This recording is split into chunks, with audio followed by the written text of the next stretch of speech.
घरगुती गॅस सिलेंडरसाठी नागरिकांना आता अक्षरशः संघर्ष करावा लागत आहे।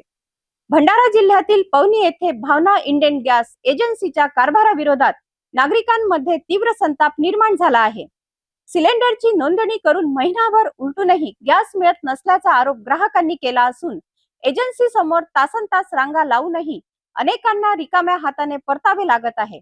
यामुळे नागरिकांचा संयम संपत चालला असून आंदोलनाचा इशाराही देण्यात आला आहे। पाहूया हा विशेष रिपोर्ट। भंडारा जिल्ह्यातील पवनी येथील भावना इंडियन गॅस एजन्सीच्या कथित हलगर्जी कारभारामुळे शेकडो ग्राहक त्रस्त झाले आहेत। गॅस सिलेंडरची नोंदणी करून तब्बल 1 महिना उलटूनही सिलेंडर मिळत नसल्याची तक्रार नागरिकांनी केली आहे।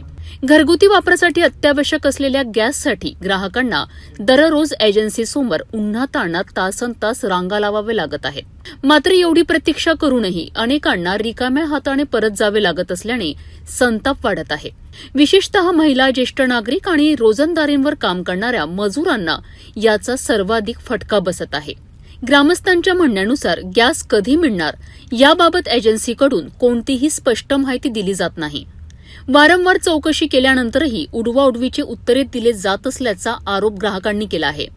यामुळे घरगुती स्वयंपाकाचे नियोजन विस्कळीत झाले असून अनेक कुटुंबांना गंभीर अडचणींचा सामना करावा लागतोय। जीवनावश्यक सेवेत होत असलेल्या या कथित निष्काळजीपणाकडे प्रशासनाने तातडीने लक्ष द्यावेत आणि परिस्थिती सुरळीत करावी अशी मागणी नागरिकांनी केली आहे।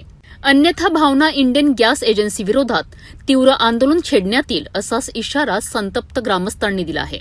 मी अडेलला राहतो। मी आजच्या बरोबर 64 दिवस झाले मला अंडा मिळाला नाही आणि भावना इंडियन पवनी यांनी जोपर्यंत मला अंडा देणार नाही तोपर्यंत मी यांच्या जागेवरून हलणार नाही अशी आमची आता भूमिका आहे। कारण की यांचं अत्याचार भरपूर झाले। एक तर DIC नंबर येत नाही, आम्ही काड्यावर स्वयंपाक बनवून थकून गेलेलो आहोत व येथील कर्मचारी पण बरोबर बोलत नाही व बरोबर सांगत नाही। या आम्हाला अंडा मिळण्यासाठी जे पुरवठा अधिकारी आहेत यांनी तातडीने लक्ष द्यावे।